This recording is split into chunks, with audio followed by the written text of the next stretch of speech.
반갑습니다. 자, 잘 지내셨죠? 네. 좀 피곤합니까, 요즘에? 네? 안 피곤한데, 얼굴이.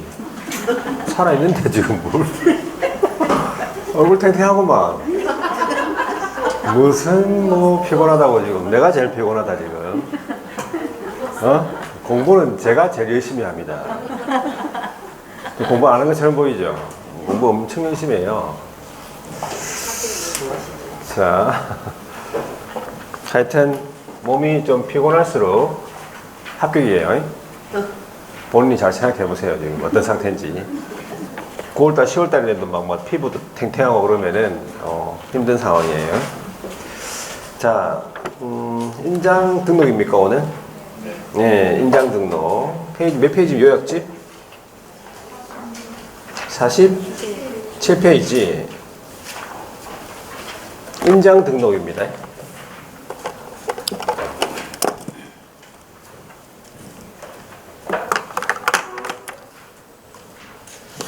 자, 인장은 한번 보세요.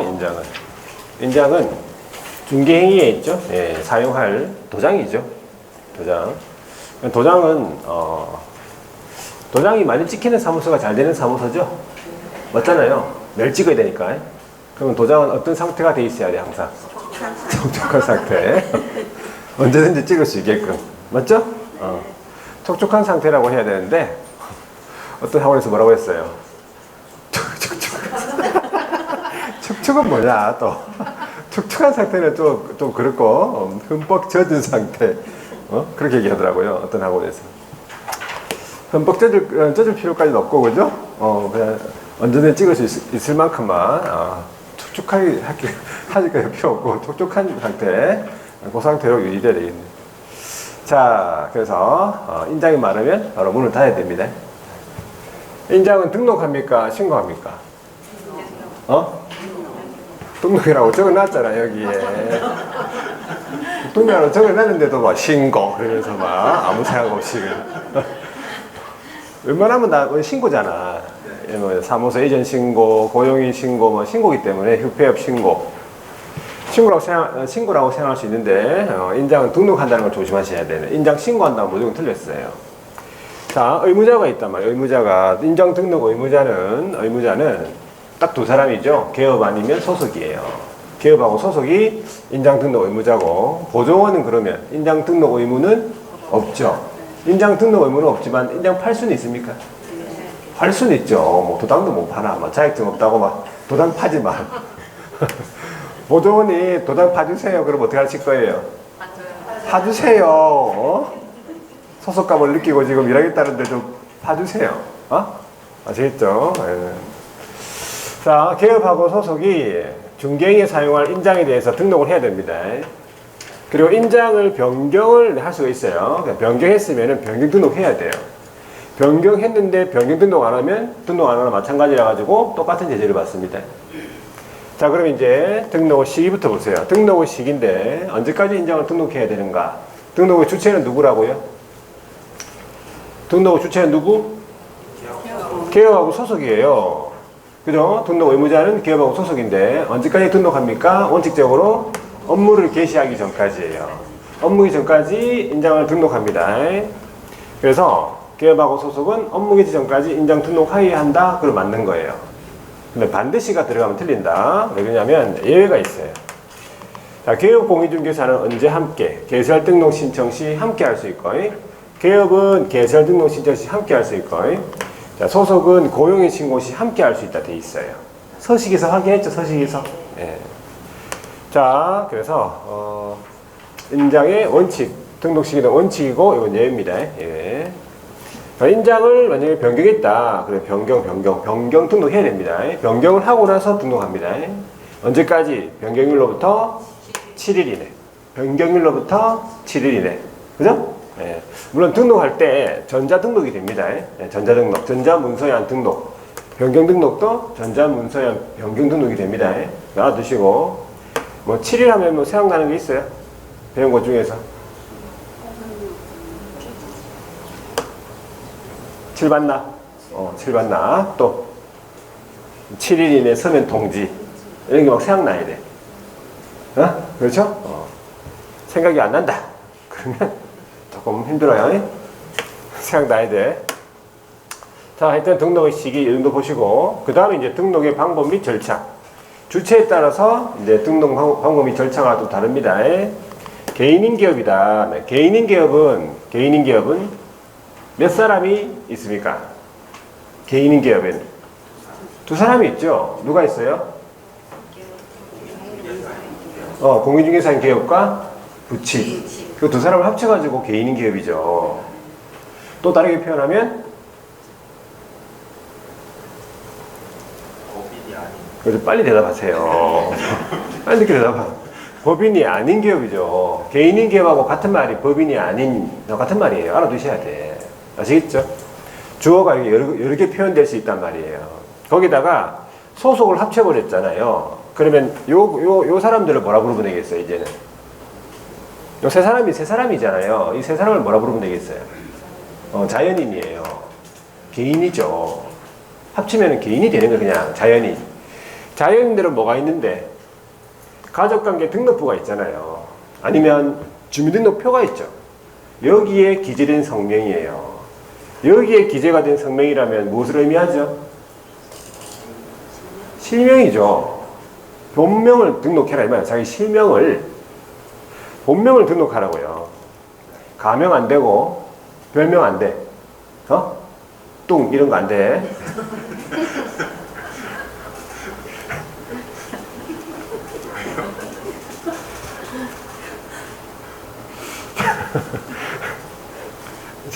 지하철을 지하철 타는데 진짜 이런 남자가 자기가 자기 보고 삿돼지래요. 삿돼지. 자기가 자기 보고 이렇게 얘기하는 사람 처음 봤어.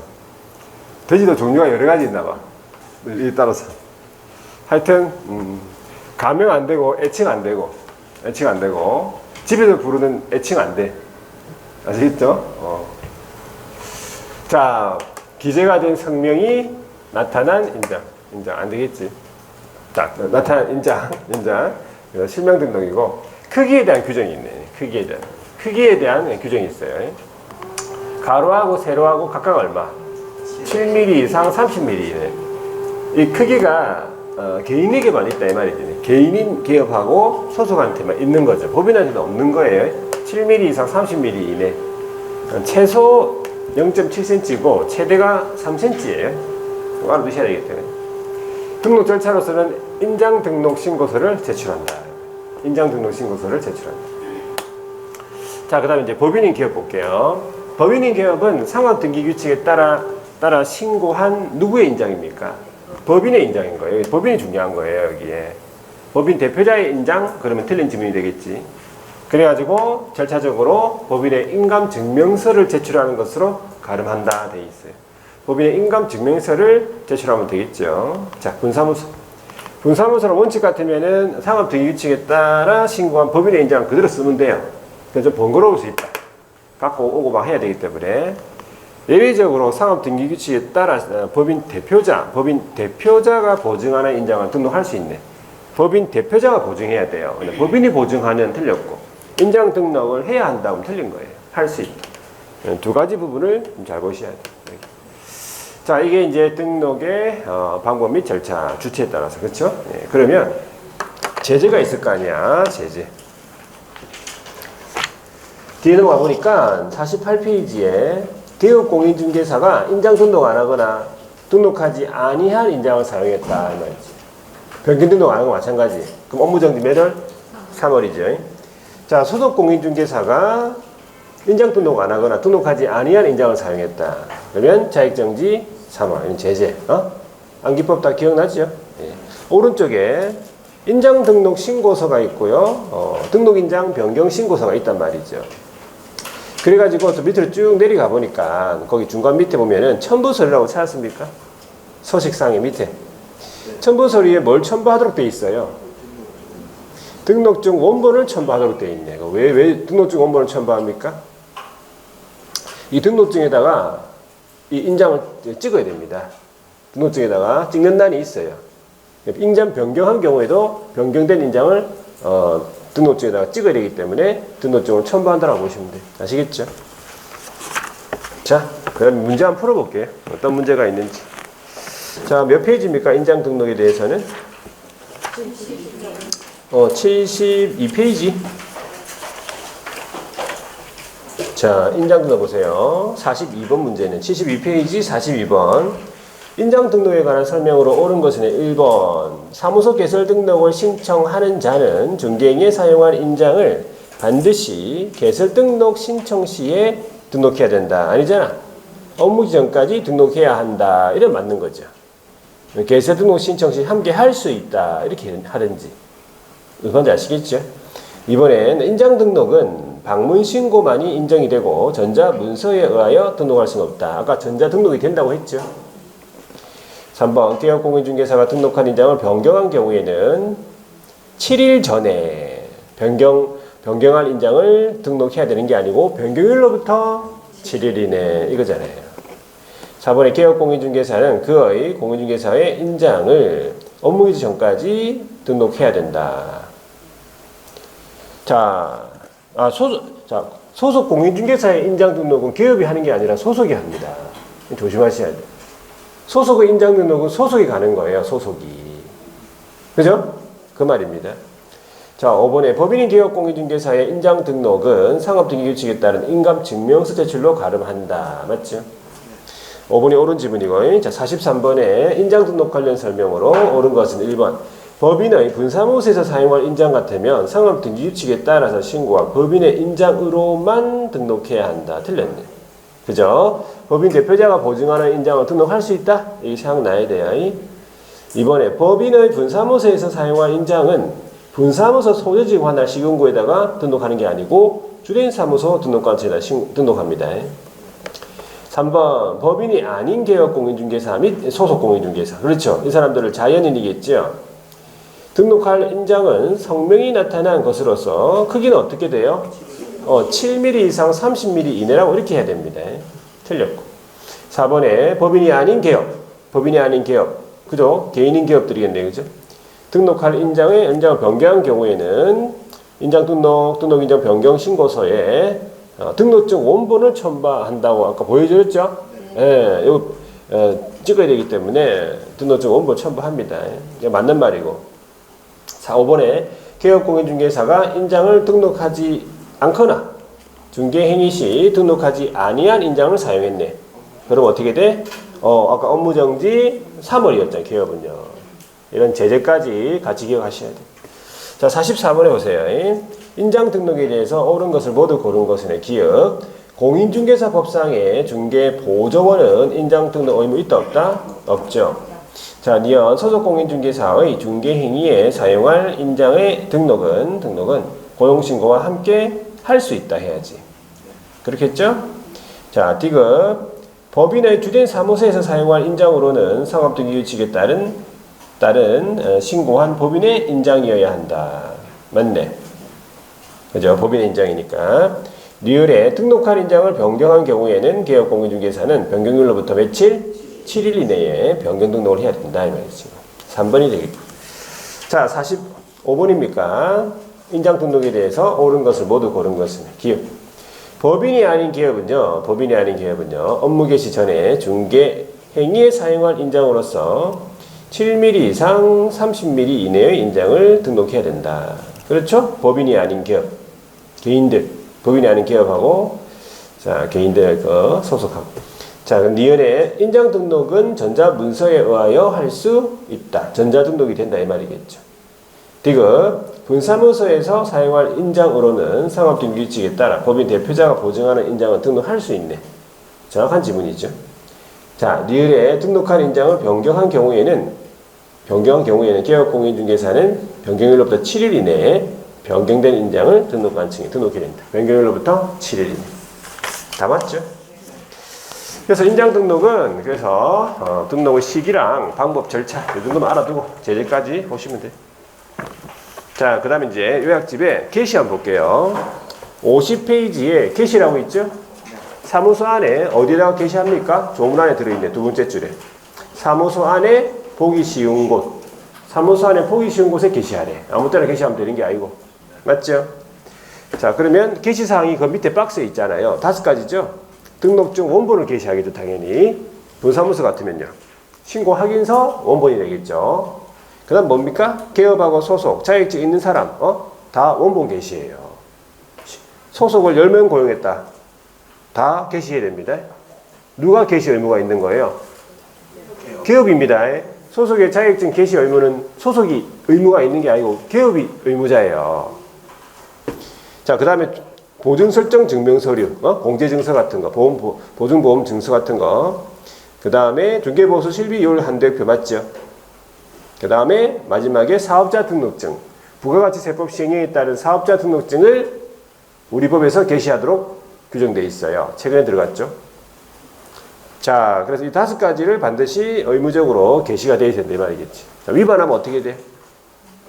100만 원 이하 과태료 중에서 32조. 이게 손자반 할 때 개. 이게 손자반 할 때 개. 암기법 30.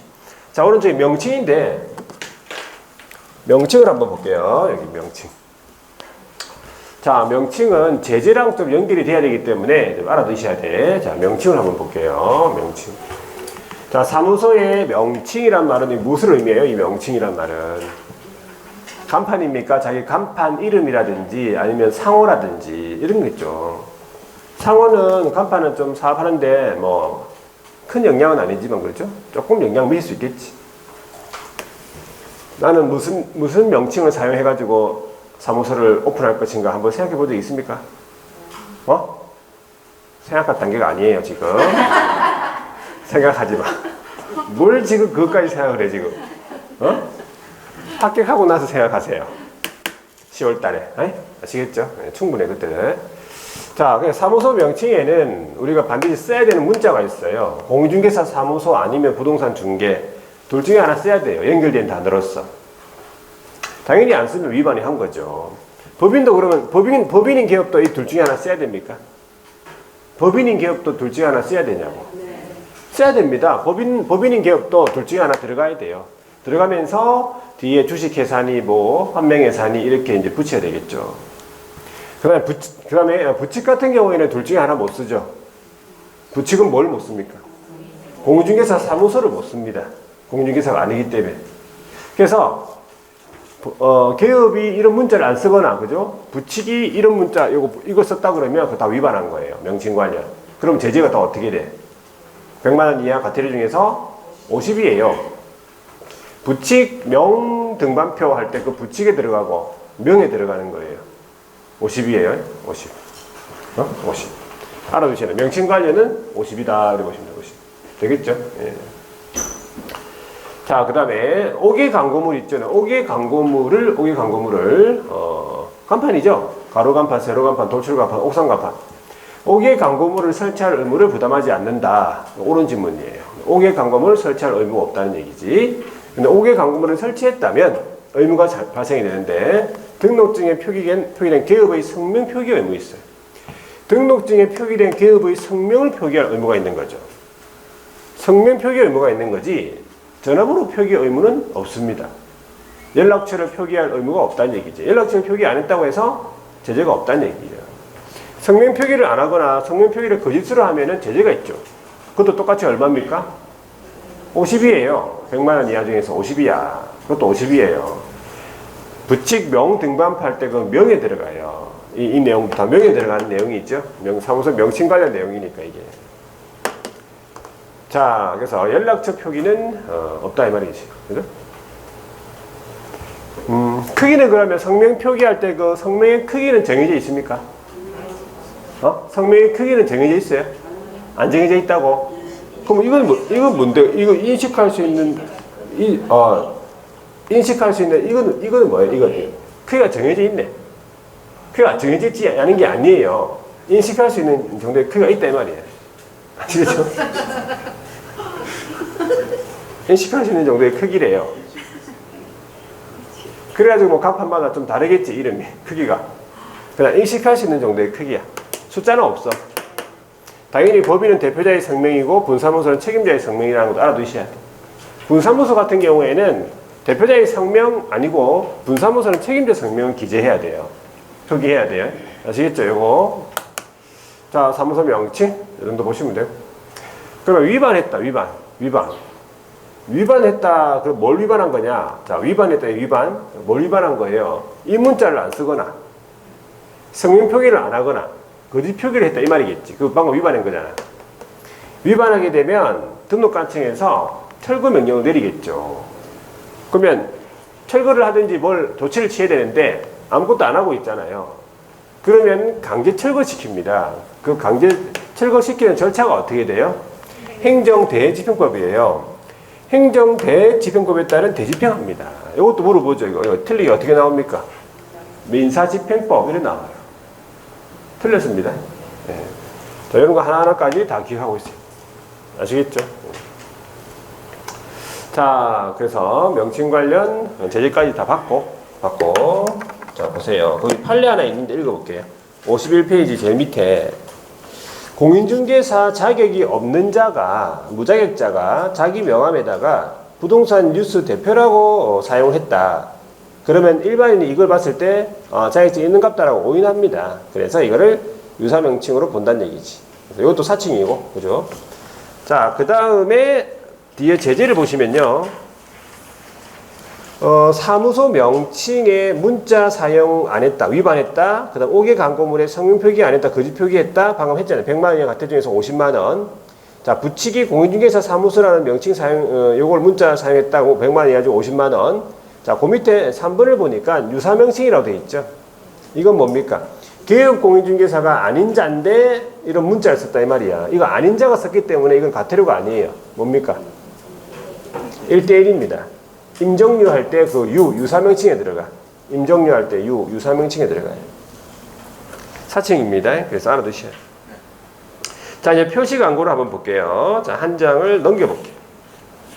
박스가 하나 있죠. 표시 광고할 때 반드시 명시해야 될 사항을 정해놨어요. 첫 번째. 자, 사무소 명칭부터 소재지, 연락처, 등록번호까지. 이때 등록번호는 이거 무슨 등록번호입니까?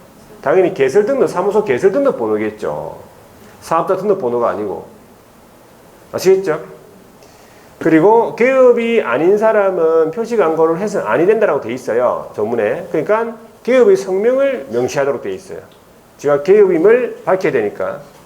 그리고 법인은 대표자, 분사무소는 책임자죠. 자, 요게 오프라인 광고할 때 명시사항이죠. 그러면 인터넷을 이용해서 표시 광고할 때는 자, 오프라인 광고할 때 명시사항에다가 1, 2번에다가 3번까지 명시합니다. 3번을 보세요. 자, 중개대상물에 따른 소재지 면적 가격 등이라고 돼 있고, 구체적으로 중개상물이 토지라면 소재지 면적 가격, 중개상물 종류, 거래 형태. 자, 건축물이라면 좀 많죠. 소재지 면적 가격, 중개상물 종류, 거래 형태까지는 똑같은데, 자, 총수부터 들어가죠. 사용 승인, 사용 검사, 준공 검사 등 받은 날, 방향, 방의 개수, 욕실수, 입주 가능일, 주차 대수, 관리비. 한 3번 읽어보면 다 외우겠죠, 그죠? 자, 그러니까 임목 같은 경우에는 소재지, 면적, 가격, 임목 내역, 거래 형태. 공장재단, 광업재단은 소재지, 가격, 거래 형태. 자, 건축물만 좀 주의해서 보면 되죠. 네. 그래서 이런 것들은 다 인터넷 광고할 때 다 명시하도록 되어 있어요. 그러니까 이걸 명시 안 하면 그거 위반한 거예요. 그리고 그 밑에 중개보조원에 관한 사항은 명시하면 안 된다고 되어 있네. 이거 명시하면 안 되죠. 안 된다고 했기 때문에 명시하면 위반이야. 소속에 관한 사항은 명시해야 됩니까? 네. 소속에 관한 사항은 명시하면 안 된단 말이 없기 때문에 그래. 아시겠죠? 자, 여기까지가 이제 명칭 관련 제재가 명칭 관련 내용이고, 그 다음에 표시 광고, 그 다음에 부당한 표시 광고는 최근에 신설된 거죠. 부당한 표시 광고 최근에 많이 하기 때문에. 자, 제재가 틀립니다. 위에 거랑.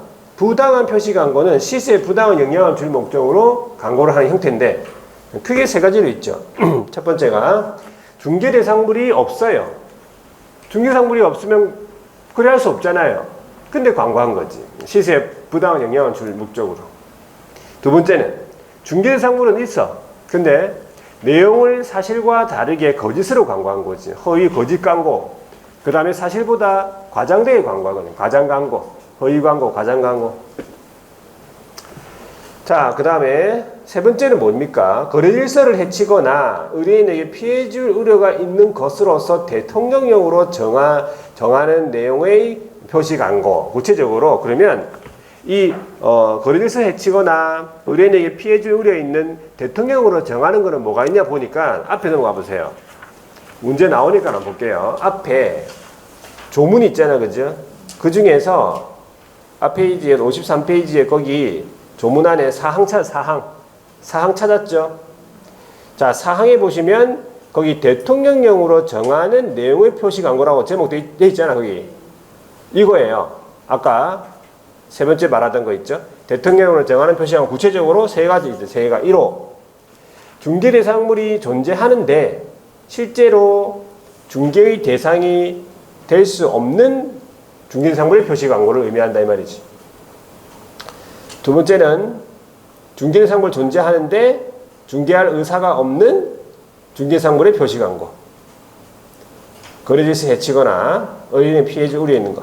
자, 세 번째가 뭐 입지 조건, 생활 여건, 가격, 거래 조건 등 자, 거래상의 선택에 중개 대상물 선택에 중요한 영향을 미칠 수 있는 사실 이런 것들을 빠뜨리거나 은폐하거나 축소하는 등의 방법으로 소비자를 속이는 표시 광고. 이런 것들이 거래 질서를 해친다 이 말이지. 의뢰인이 피해 줄 우려 있는 것이라고 구체적으로. 세 가지를 봤어요. 이게 원래 안 보는데 여기 문제에 나와 있더라고 보니까 여기 예상 문제 그래서 한번 본 거야. 자, 그래서 다시 뒤쪽으로 넘어가 볼게요. 관련 제재 볼게요. 관련 제재. 아까 표시 광고할 때 기업이 아닌 사람은 표시 광고하면 안 되거든. 근데 기업이 아닌 사람이 표시 광고 했단 말이야? 그럼 1대1이에요. 요거는. 안 인정했으니까. 가태료가 아닌 거지. 안 인정했기 때문에. 자, 그 다음에 표시 광고 위반. 인터넷, 오프라인 광고할 때 명시할 사항 명시 안 했고, 인터넷을 이용한 광고할 때 명시할 사항 명시 안 했고, 중개 보조하는 사항 명시하면 안 되는데 명시했고, 이런 내용들이에요. 다 얼마예요? 100만 원 이하 가태료 중에서 이거 다 50이에요. 50. 부칙 명 등반표 할 때 그 표에 들어가는 거야. 표시 광고. 자, 부당한 표시 광고 있었죠, 아까. 중개사물이 없는데 광고했다. 거짓 또는 과장된 광고했다. 거래질서 해치거나 의뢰인에 피해 줄 우려 있는 광고들이다. 그러면 이건 500만 원 이하의 가태료예요. 100만 원 아닙니다. 고성수 들어봤죠? 고성수 영감 부모 할 때 부모 알죠? 할 때 부당한 표시 광고 내용들. 자, 이제 모니터링 가볼게요. 오른쪽에 모니터링을 업무를 누가 하느냐 하니까 국장이 인터넷을 이용한 표시 광고할 때 그 규정 준수 여부에 대해서 모니터링을 할 수 있다. 국장이 하는 거예요. 시도지사하고 등록관청이 하는 게 아니에요. 자, 국장 위에 하살표 보시면 직접 하진 않겠지. 업무를 위탁을 줄 수 있겠죠. 위탁을 줄 수 있다. 그리고 위탁 기관에다가 예산 범위에서 예산 지원할 수 있다. 이래 보시면 돼요. 국장 밑에 하살표. 정보통신 서비스 제공자라는 게 사람이 있어요. 쉽게 하면 네이버 같은 곳. 그냥 국장이 이 네이버 같은 곳에다가 모니터링에 필요해가지고 관련 자료를 좀 제출해라 라고 요구할 수 있다는 말이지. 그러면 정당한 사유가 없는 한 응해야 되겠죠. 그리고 위반이 의심이 되는 내용 확인이나 추가 정보 게재 같은 필요한 조치를 요구할 수 있다. 네이버한테. 그러면 정당한 사유가 없는 한 응해야 되겠죠. 응하지 않았다. 자료 제출 안 했다. 필요한 조치하지 않았다. 얼마입니까? 500이에요. 고성수 영감 부모 할 때 그 모니터링. 모니터링은 이 두 개밖에 없어. 자료 제출 안 했다. 필요한 조치하지 않았다. 누가? 정보통신 서비스 제공자. 500만 원입니다. 자, 오른쪽에 위탁기관은 어디냐? 이것도 우리 시험 지문에 나왔었어요. 공공기관부터 정보 출연 연구기관, 인터넷 표시광고 모니터링 또는 인터넷 광고시장 감시 관련 업무를 수행하는 비영리 법인. 자, 그리고 4번이 지문에 나왔었어요. 전문 인력, 전담 조직 갖췄다고 국장이 인정하는 기관단체. 이런 기관들이 위탁기관이다 보시면 되고. 자, 구체적으로 모니터링 내용 방법 절차를 볼게요. 뒤에 표로 정리해놨죠. 기본 모니터링, 수시 모니터링 두 가지가 있습니다. 자, 기본 모니터링은 어떻게 업무를 실시합니까? 기본 계획서에 따라서 분기별로 실시한데 이걸 6개월마다 실시한다 이래 나왔거든. 틀렸죠? 분기별이면 3개월이 되게 3개월. 3개월 분기별로 할 땐 실시한다. 그 다음에 수시 모니터링은 국장이 이제 위반이 의심이 된다라고 판단하죠. 그럼 국장이 이제 수시로 이제 판단해가지고 실시한다 보시면 돼요. 자, 그러면 계획서라는 거를 국장한테 제출하도록 되어 있어요. 기본 모니터링은 다음 연도 모니터링 기본 계획서 있죠. 다음 연도 거를 올해 12월 31일까지 제출하도록 되어 있고, 수시 모니터링 같으면 업무를 할 때마다 그냥 계획서를 제출한다 보시면 되고, 결과 보고서가 나오겠죠. 업무를 이제 모니터링 했으면 국장 제출합니다. 기본 모니터링 같으면 분기별로 하니까 매 분기 마지막 날로부터 며칠 30일 이내에 국장 제출. 수시 모니터링은 업무를 수시로 하니까 업무 완료일로부터 15일 이내에 국장 제출. 날짜가 틀리죠? 15일이에요. 자, 이제 절차를 볼게요, 한번.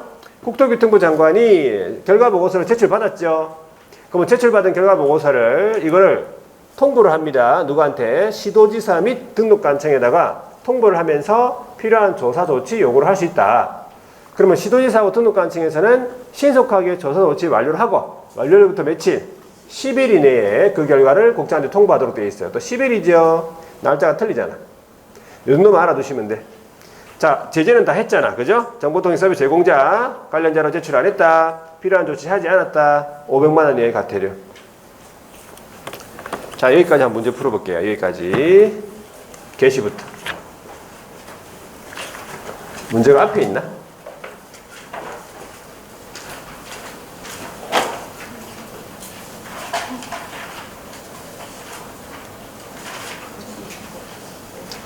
(56페이지) 있네. 56페이지 있는 거 맞지? 자, 56페이지 볼게요. 거기 게시부터. 자, 게시 명칭 표시하고 돼 있죠. 56페이지에 13번. 사무소 안에 보기 쉬운 곳에 게시해야 하는 거 알고 있지요? 5가지인데, 기업, 실무교육 수료 확인증 원본은? 게시 안 하죠. 게시할 의무가 없는 거지. 보증 설정 증명 서류, 게시. 그 다음에 이제 사업자 등록증, 게시. 그 다음에 사무소, 분사무소 설치 신고 확인서 원본, 게시. 마지막에 소속 공인중개사가 있는 경우 소속 공인중개사의 자격증 사본돼 있네. 사본 때문에 틀렸어? 원본 게시야. 그래서 사본이니 원본이니 잘 보셔야 돼요. 우리는 답은 2번이고, 자 14번 보세요. 게시 의무와 관련된 설명으로 틀린 것은 1번에 개업공인중개사는 중개사무소 안에 보기 쉬운 곳에 등록증 원본, 중개보수 실비율 한대표와 보증설정 증명서류 게시해야 된다. 맞죠? 이번에 법인의 분사무소에서 분사무소에는 책임자의 자격증 원본을 게시해야 된다. 3번에 소속공인중개사는 그의 자격증 원본을 사무소 안에 보기 쉬운 곳에 게시해야 된다. 자, 이거 조심하셔야 돼요. 이걸 그냥 막 급하게 읽어버리면 맞는 것처럼 느껴져. 맞는 것처럼 느껴진다니까. 근데 주어가 소속이잖아. 소속이 게시 의무가 있는 게 아니에요. 기업이 소속의 자격증 게시 의무가 있는 거지. 조심하셔야 돼. 3번 틀렸어요. 4번에 법인의 주된 사무소에서 그 공인중개사인 임원사원의 자격증 원본 모두 게시해야 됩니다. 자격증 있는 사람 다. 자, 5번에 게시 의무를 위반했죠. 그럼 어떻게 돼? 100만 원 이하의 과태료 중에서 30이에요. 30이야. 자, 15번에 보세요. 사무소 명칭 틀린 것은 1번. 법인 및 공인중개사인 개업공인중개사는 그 사무소의 명칭에 공인중개사 사무소 또는 부동산 중개라는 문자를 사용해야 된다. 맞아. 이번에 공인중개사가 아닌 개인인 기업이다. 누굽니까? 부칙이죠. 공인중개사가 아닌 개인 기업이라면 부칙을 말하겠죠. 그 사무소 명칭에 공인중개사 사무소라는 명칭을 사용할 수 없습니다. 3번에 개업공인중개사는 5개 광고물을 설치하는 경우에는 등록증에 표기된 그의 성명, 법인은 대표자, 분사무 책임자, 성명 표기 의무 있죠. 자, 4번에 등록관청은 규정을 위반한 사무소 명칭, 사무소 간판 등에 대하여 철거를 명할 수 있고, 철거 명령을 받고 이 철거를 이행하지 아니하는 경우에는 행정대집행법에 따른 대집행을 하겠죠. 할 수 있다. 5번에 개업공인중개사 아닌 자가 공인중개사 사무소 부동산 중개 또는 이와 유사한 명칭을 사용했죠. 이거는 아닌 자가 했기 때문에 사칭이에요. 그래서 1대1이에요. 사칭이잖아. 틀렸죠? 자, 16번 보세요. 사무소 명칭 관련 설명에 옳은 것은 1번 분사무소의 책임자인 그 분사무소의 간판에 자신의 성명 대신에 그 법인의 분사무소 대표자의 성명을 인식할 정도의 크기로 표기했다. 분사무소 간판 같으면은 책임자의 성명을 해야죠. 표기해야죠. 맞지? 이번에 공인중개사인 기업공인중개사 B는 중개사무소 명칭을 삼성부동산 사무소라고 했다. 됩니까? 중개가 빠졌든지 아니면 공인중개사 사무소 이렇게 적어야 돼요. 삼성 공인중개사 사무소라고 하든지 삼성 부동산 중개 사무소라고 하든지 우선 아시겠죠? 자, 3번에 개업공인중개사가 아닌 C는 그 사무소 명칭을 발품부동산이라고 했다. 이 발품부동산 밑에 이 팔레인데 부동산 카페 이거 팔레인데 요거라고 적으면 이거는 유사명칭 그런 거예요. 그죠? 쓰면 안 되는 얘기죠. 자, 그 다음에 4번에 시도지사는 규정을 위반한 사무소 간판에 철거를 명할 수 있다. 시도지사가 명하는 게 아니라 등록관청이 명하겠죠. 5번에 개업공인중개사 D는 5개 광고물에 성명을 거짓으로 표기했다. 거짓 표기 50만원 맞죠? 50만원 100만원 이하 중에서 50만원 성명 표기 안 하거나 거짓 표기했잖아. 그럼 50만원. 자, 17번입니다. 사무소 명칭 옳은 것은 1번에 공인중개사인 개업공인중개사는 그 사무소 명칭에 반드시 공인중개사 사무소라는 명칭을 사용해야 된다. 틀린. 반드시 공인중개사 사무소라는 명칭을 사용해야 된다. 부동산 중개도 써도 되니까. 그럼 틀린 질문이 되는 거지. 둘 중에 하나 쓰면 되니까. 이번에 개업공인중개사는 그 사무소 명칭에 반드시 등록증에 표기된 개업의 성명 표기해야 된다. 자, 여기서 조심하셔야 돼. 이 사무소 명칭에 성명 표기 맞는 것 같은데 5개 광고물에 성명 표기 의무 있는 거지 명칭에 꼭 자기 이름이 들어갈 필요 없어요. 명칭에 성명 표기할 필요는 없다고. 이게 눈에 잘 안 보입니다, 이거. 자, 그 다음에 3번에 이 부칙이죠. 사무소 명칭에 공인중개사 사무소라는 문자를 사용할 수 없다는 거지. 옳은 말이고. 4번에 위법 간판에 대해 철거 절차는 어떻게? 형사 아니고 무슨 형사 대집행? 그런 거는 뭔데? 형사 대집행은 뭔데 또? 행정 대집행. 무슨 형사? 행정. 자, 하여튼 틀렸네. 그죠? 하여튼 답만 맞추면 되지 뭐. 행정 대집행법. 민사집행법 아니고. 자, 5번에 사무소의 명칭에 공인중개사 사무소라는 문자를 사용한 중개인에 대해서는 공인중개사 사무소를 썼다면 이 부칙이잖아. 그러면 1대1은 아니죠. 기업이기 때문에 1대1은 아니고 가태료입니까? 50만원 가태료잖아. 되겠죠? 자, 18번에요. 사무소 명칭 관련 설명에 틀린 것을 모두 고른 것은 기업. 자, 기업은 5개 광고물 설치할 의무는 부담하지 않습니다. 틀렸어요. 2번 개업공인중개사가 설치한 5개 광고물에 인식할 수 있는 정도의 크기의 연락처를 표기하지 않았다. 괜찮아요. 가태료 없습니다. 자, 디귿 공인중개사는 개설 등록을 하지 않아도 그 사무소에 공인중개사 사무소라는 명칭을 사용할 수 없죠. 개업이 되어야 사무소 사용하지. 다 틀렸네. 네. 자, 19번 간판인데 우리 간판은 철거 사유가 발생이 되면 어떻게 철거해야 돼? 문제 나오네. 지체 없이 철거한다고 알아두세요.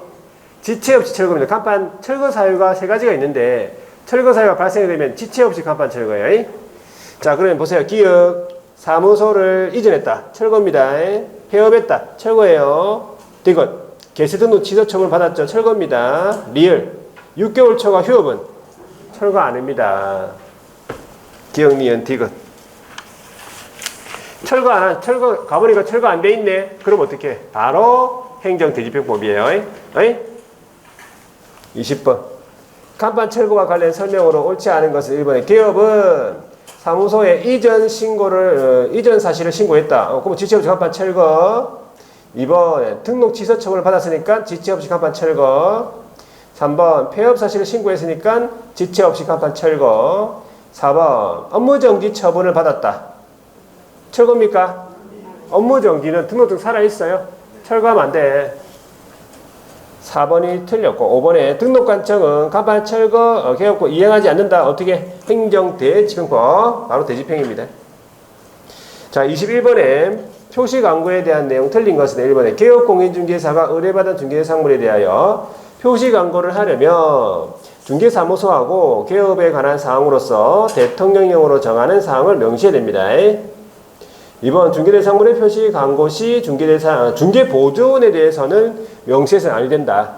맞죠? 3번에 중개대상물 표시 광고를 하는 개인인 개업공인중개사는 법인인 개업공인중개사는 대표자의 성명을 명시해야 된다. 맞죠? 4번에 개업공인중개사가 명시할 사항을 위반했네. 명시 위반.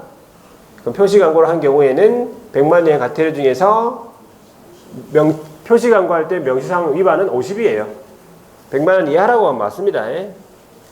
자, 그 다음 5번에 개업공인중개사 아닌 자가 이 말이에요. 표시 광고를 했단 말이에요. 아닌 자가 했으니까 이건 1대1이에요. 금표비 할 때 표. 안기법이 틀리죠. 자, 22번에 표시 광고를 함에 있어서 명시할 사항이 아닌 걸 했네. 1. 사무소 명칭, 연락처 명시해야 돼요. 사업자 등록번호는 이거는 명시사항이 아니에요. 개설 등록번호를 명시해야지. 자, 밑에 소재지, 그 다음에 그 밑에 개설 등록번호 이거 명시하죠. 개업의 성명, 법인 대표자 성명 맞죠? 23번에 표시 광고할 때 명시사항 모두 고르면 몇 개? 인터넷 광고할 때 기업, 중개대상물 소재지 면적 가격, 그죠? 니은, 중개상물 종류 거래 형태 있었죠? 건축물 같은 경우에 방향, 욕실수, 방의 개수, 욕실수 있었어? 건축물 주차 대수, 관리비 있었죠? 건축물의 경우에 총 층수, 사용승인, 사용검사, 준공검사 받은 날 뭐 이런 거 입주 가능 있었잖아요. 다 명시해야 되네. 자, 24번으로 가보세요. 이제 부당한 표시 광고 유형입니다. 아닌 것은 1번 중개상물이 존재하지 않아서 거래할 수 없죠. 그럼 이건 부당한 표시 광고입니다. 2번 가격 등 내용을 사실과 다르게 거짓으로 과장되게, 이거 거짓 또는 과장이지요. 부당한 표시 광고. 3번 중개상물은 존재하는데 있네. 중개 대상이 될 수 없거나 중개할 의사가 없는 이런 표시 광고. 중개상물. 여기가 봤지 이거? 자, 그럼 네 번째 매도인, 임대인 등 권리가 있는 자가 공동중개를 통한 거래를 허용한 중개상물 표시 광고는 되는 거잖아요. 답이고 5번에 중개대상물은 뭐 입지 조건, 생활 여건, 뭐 가격, 거래 조건, 자 선택에 중요한 영향을 미칠 수 있는 사실 빠뜨리거나 은폐, 축소 이런 거 소비자를 속이는 이런 표시 광고 이거 거래일서 해치거나 그죠? 의뢰인은 피해줄 우려있는 것이에요 이게. 자. 그 다음에 25번에요. 표시광고 모니터링에 대해서요. 틀린 것은 1번 국장, 시도지사, 등록관청이 인터넷을 이용한 표시광고할 때 그 규정 준수 여부에 대해서 모니터링을 할 수 있냐. 국장이 할 수 있는 거죠. 시도지사하고 등록관청이 하는 게 아니에요. 아시겠죠? 국장이 하는 거예요. 그래서 틀렸습니다. 1번이. 그럼 2번은 국장은 모니터링을 위하여 필요한 경우에 정보통신 서비스 제공자에게 관련 자료 제출 필요한 조치 요구할 수 있겠죠. 3번 모니터링은 분기별로 실시하는 기본 모니터링. 자, 위반 사실 의심이 되는 경우 수시로 하는 수시 모니터링 있겠죠. 4번에 모니터링 업무 수탁 기간은 기본 모니터링 기본 계획서를 자, 매년 12월 31일까지 정확하게 하면 다음 연도 모니터링 기본 계획서 이렇게 나와줘야 맞아요. 정확하게 하려면 다음 연도 모니터링 기본 계획서를 매년 12월 31일까지 국장 제출 이렇게 안 맞아요. 맞는 걸로 표현했죠 그냥. 하여튼 기본 계획 매년 12월 31일까지 다음 연도 모니터링 기본 계획서 이렇게 하는 게 맞겠죠. 자, 5번에요. 국장은 모니터링 업무 위탁을 한 경우에 수탁기관에다가 예산 범위에서 예산 지원을 할 수 있다 했어요. 모니터링에 관한 내용. 자, 오른쪽에 가로 안에 들어갈 내용. 기억 보세요. 모니터링 기관은 기본 모니터링 업무에 따른 결과 보고서를 매 분기 마지막 날로부터 며칠? 30일 이내에 국장 제출이었죠. 니은에 수시 모니터링 결과 보고서 같으면 업무 완료일로부터 15일 이내 국장 제출. 디귿 시도지사 등록관청이 모니터링 결과에 따라 조사 조치 완료했죠. 완료일로부터 10일 이내에 국장 결과 통보입니다. 답은 2번이고. 자, 27번에 표시 광고에 대해서 옳은 것은 1번에 국장은 제출받은 중개상물의 표시 광고 모니터링 결과 보고서를 시도지사하고 등록관청 등에다가 통보하면서 필요한 조사 조치 요구를 할 수 있다 했어. 1번이 옳은 지문이죠. 절차가. 2번에 중개사무소 명칭을 명시하지 아니하고 표시 광고를 했네. 그러면 포상금 지급 대상입니까? 이 사람? 그럼 표시 광고와 관련해가지고 포상금의 지급 대상자가 누굽니까? 네, 아닌 자가 했어요. 아닌 자가. 표시 광고, 기업이 아닌 사람이 표시 광고 한 경우가 포상금 지급 대상이에요. 아닌 자. 아니? 자, 그 다음에 3번에 개업공인중개사가 중개대상물의 표시 광고 시 법령이 정하는 사항을 명시하지 아니한 경우에는 100만 원 이하의 과태료라고 해야 되겠죠? 100만 원의 과태료 중에서 50이다. 자, 4번에 부당한 표시 광고를 한 기업은 1대1입니까? 500만 원의 과태료죠. 그죠? 자, 5번에 국장의 자료 제출. 조치 요구에 불응했네. 정보통신 서비스 제공자 얼마? 500만 원의 과태료. 그래서 제재랑 같이 연결시켜. 자, 28번입니다. 중개대상물 표시 광고에 대해서 옳은 것은 1번. 중개보조원이 있는 경우 개업공인중개사의 성명과 함께 보조원의 성명을 명시할 수 있을까? 중개보조원에 하면 명시하면 안 된다고 했잖아요. 2번 중개대상물에 대한 표시 광고를 위하여 대통령령으로 정해진 사항의 구체적인 표시 광고 방법에 대해서는 국장이 정하여 고시한다 했고 국장이 정하여 고시한 사항이 있어요. 어떤 광고에 대해서는 어디까지 명시해야 되는지, 소재지는 어디까지 명시해야 되는지, 전화번호 어디까지 명시해야 되는지 이렇게. 자, 이거는 실제 시험 문제는 잘 안 물어보는데 여러분들이 나중에 실무할 때 한번 봐야 돼요. 광고할 때 항목에 대해서 어디까지 명시해야 되는지, 법에 어디까지 명시해야 되는지. 자, 3번에 중개대상물의 내용을 사실과 다르게 거짓으로 광고를 했네. 거짓으로 광고하는 포상금의 지급 대상입니까? 아니지요. 자, 4번에 인터넷을 이용한 표시 광고하는 경우에 중개사무소에 관한 사항 명시하지 않아도 된다. 인터넷 광고할 때는 어떻게 한댔어요? 인터넷 광고할 때는요, 오프라인 광고할 때 명시사항에다가 중개대상물에 따른 소재지 면적 가격 등을 다 명시해야 돼요. 그러니까 오프라인 광고할 때 명시의 사항을 다 명시해야 돼요. 인터넷 광고할 때도. 그러니까 사무소에 관한 내용 다 명시해야지. 자, 5번에 인터넷을 이용한 중개대상물의 표시 광고 모니터링 업무 수탁 기간은 기본 계획서에 따라서 6개월마다가 아니고 분기별로 하셔야 돼요. 분기별로 기본 모니터링 업무를 수행한다라고 보셔야 돼요. 자, 여기까지입니다. 여기까지 하고 좀 쉬었다가 사무소 이대로 보겠습니다.